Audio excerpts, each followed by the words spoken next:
อันนี้ก็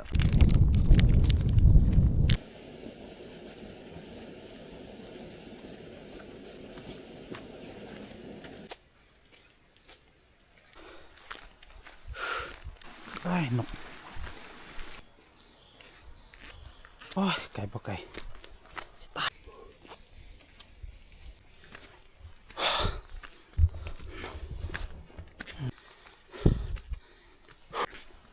พร้อมโอ้หมู่บ้านมันสัญญาณพี่น้องโอ้ไก่ที่ฮอดจอมพูนหมู่บ้านโอ้ฮอดจอมพูแล้วพี่น้อง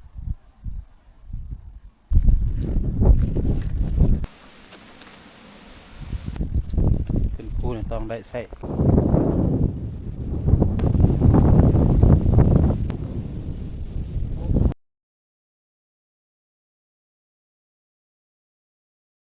ครับทักทายสบายดีเนาะพี่น้องเนาะ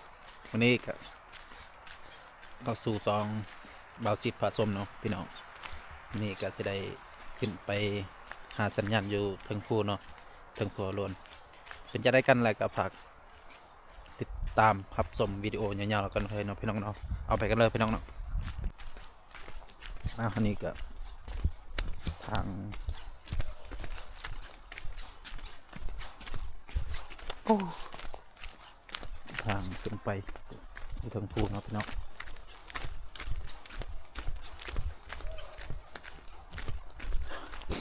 พวกไปหายิงเนาะเพิ่งพวกไปหายิงก้อยสิไปลิ้นถึงภูเนาะพี่น้อง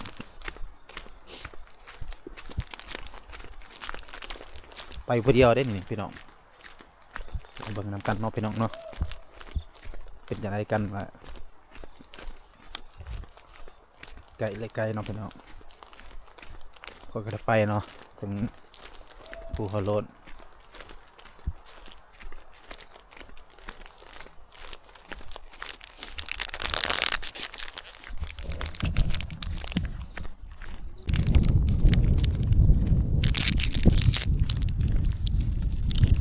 กินขนมไข่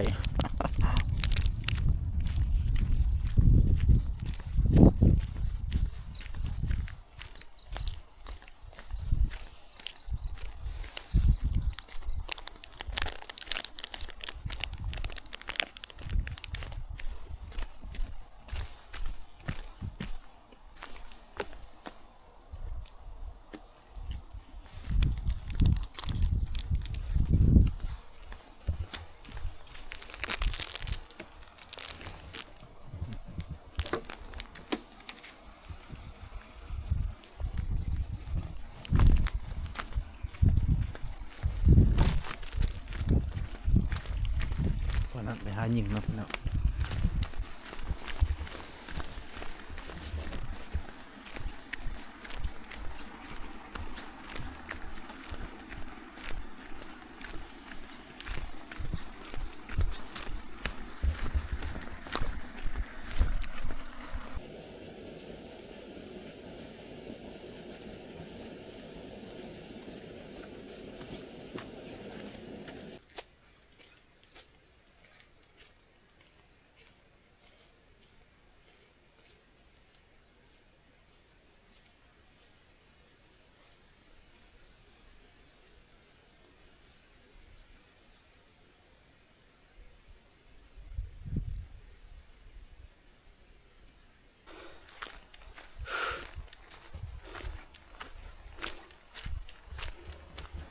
นี่เท่านั้น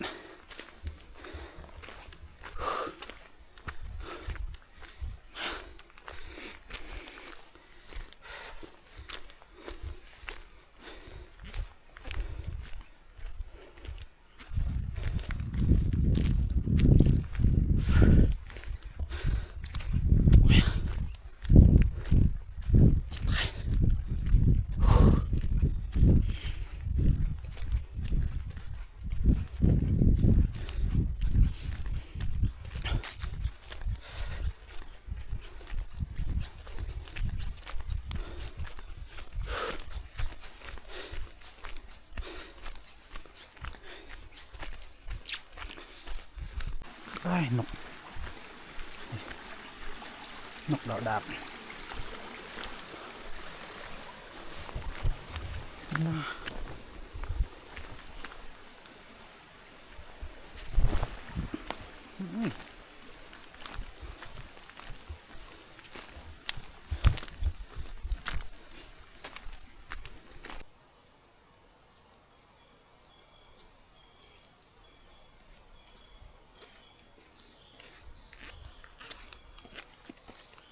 โอ้ยไก่บ่ไก่ตายเลยขึ้นมาทางฮอตเครื่องซ้ำ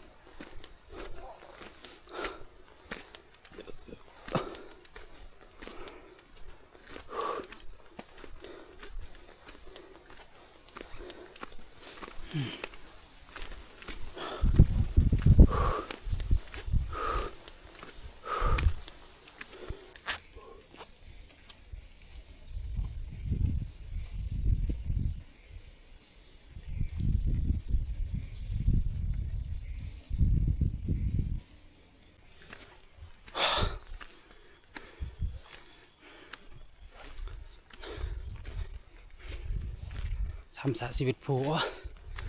ตาย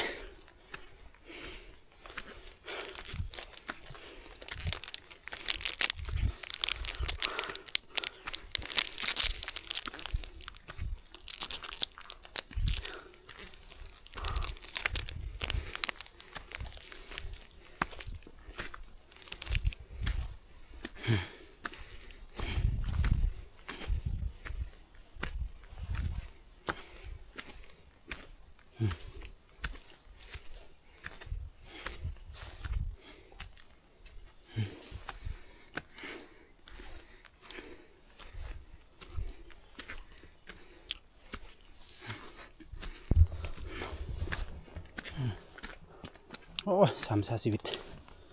ตายเลยไม่มีน้ำกิน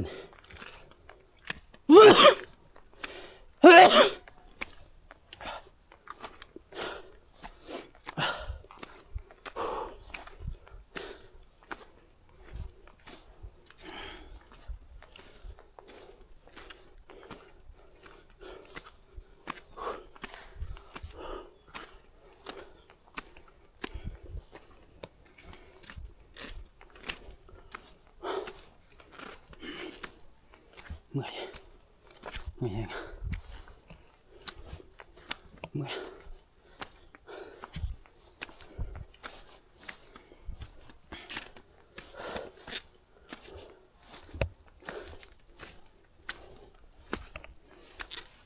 เป็ดมันจะใส่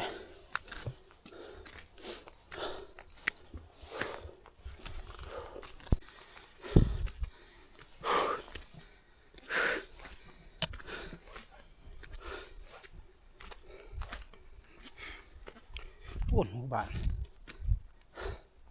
บักไกลๆนะพี่น้อง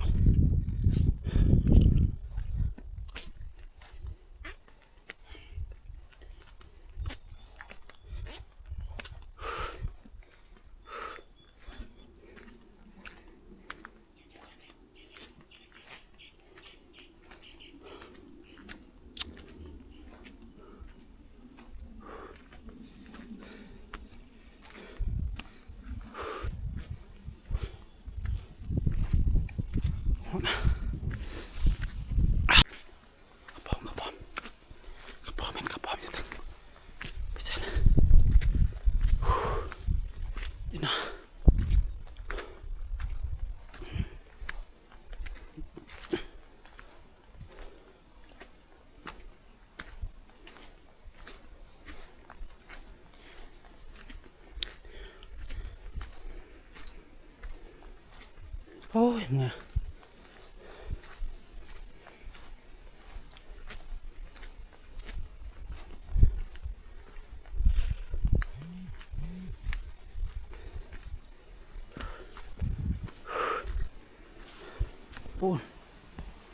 หมู่บ้านน้องพี่น้อง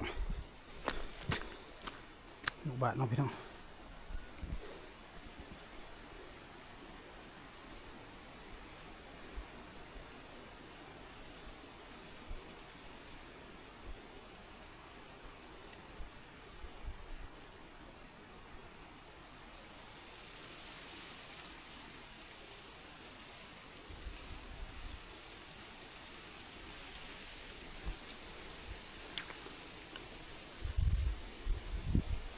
มู่บ้านพี่น้องโอ้ยสิตายเลยสัญญาณพี่น้องอะไร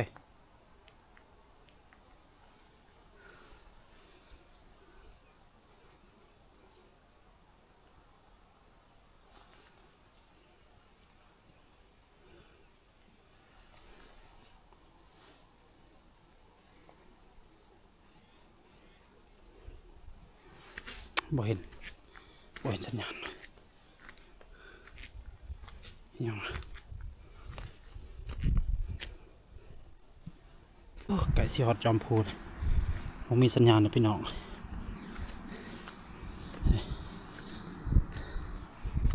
นี่หัวสัญญาณเมื่อยซื่อๆไว้ตายเลย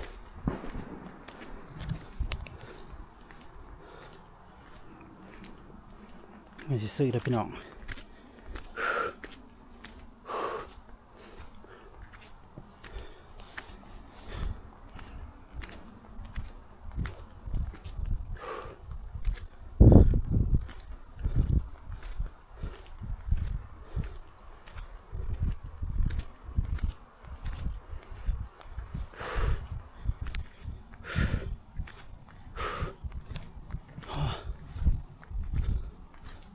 ย้อนเบิร์นซูซี่เลยนี่ตาย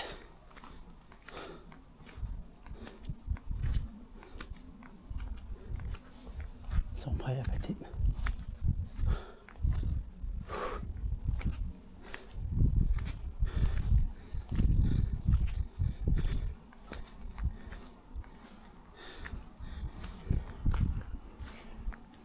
เทินขึ้นให้มันขึ้นสุดเลย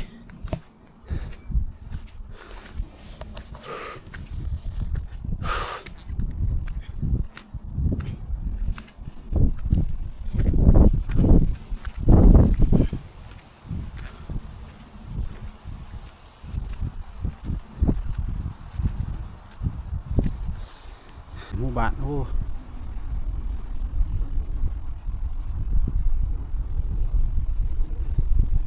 หมู่บ้านเนี่ย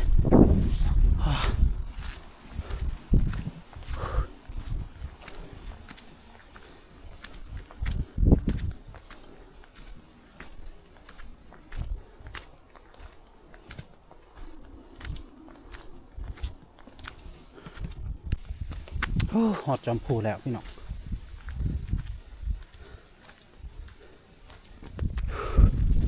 โอ้ก็มันงามแล้วพี่น้องโอ้ท้องนาเห็นท้องนาพี่น้อง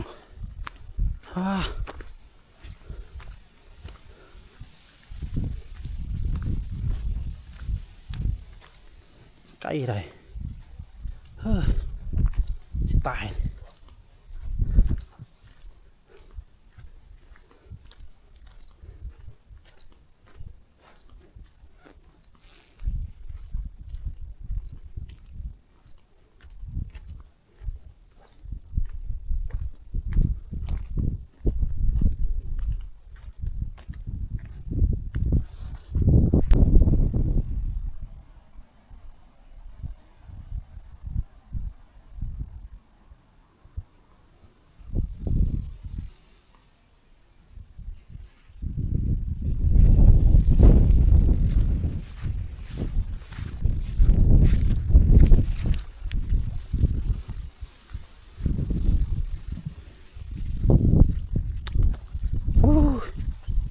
โอ้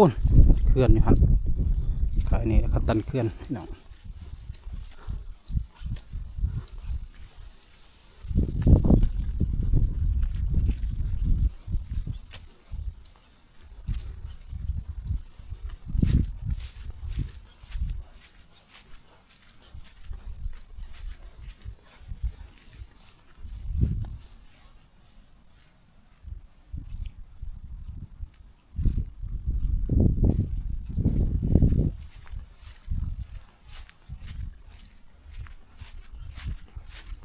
อยากไปลงสัญญาณพ่นไม่ลง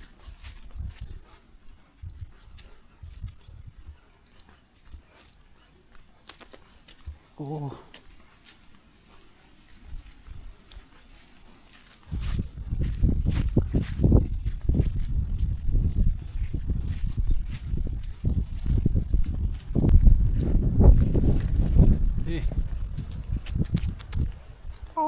ลม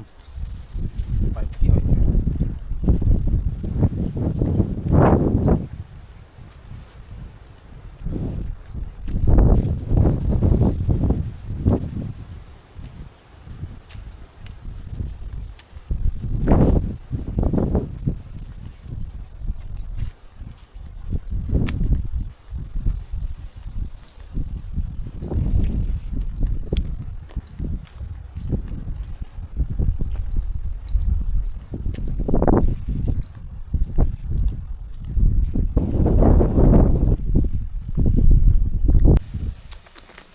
เบิ่งโอ้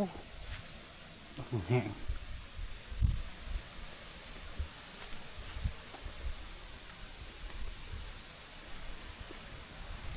ส่วนนั้นก็อยู่นี่เนาะปลอดภัยลมแห้งนะพี่น้อง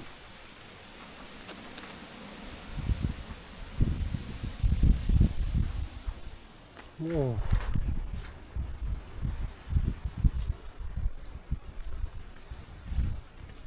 เฮ็ดเทือนทั้งผู้ต่างมือต่างกองแล้วนะพี่น้อง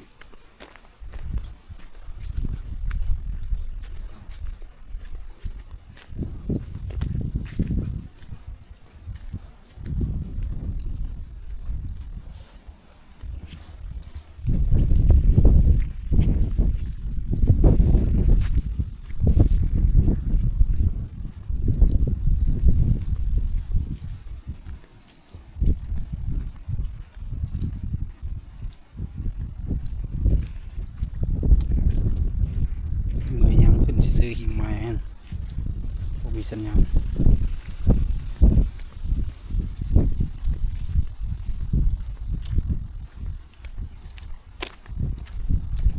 เมื่อยแล้วละ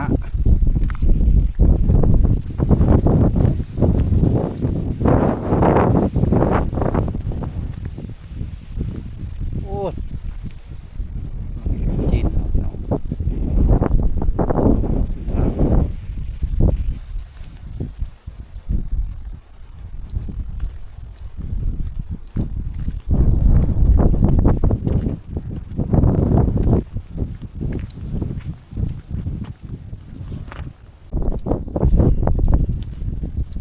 ขึ้นภูเนี่ยต้องได้ใช้เครื่องคือต่างประเทศไหลความมันหนาว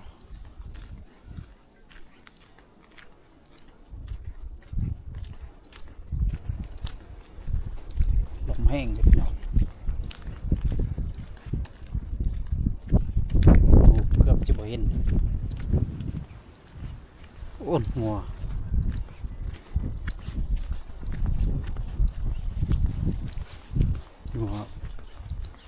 ชาวบ้านเนาะเขามาเรียกเป็นตะมวนเนาะโอ้เอ้ย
ญาณก็บ่มีเนาะพี่น้องเอาโอ้ยเสียเวลาอีกเป็นจะได้แห่งไกลเนาะพี่น้องเนาะสัญญาณก็บ่มีเนาะพี่น้องจะได้ก็สิเกียมกลับแล้วพี่น้องเป็นจะได้ฝากกดไลค์กดแชร์กดติดตามไว้เพื่อเป็นกำลังใจในคลิปต่อไปเนาะพี่น้องเนาะอ้าวขอขอบใจ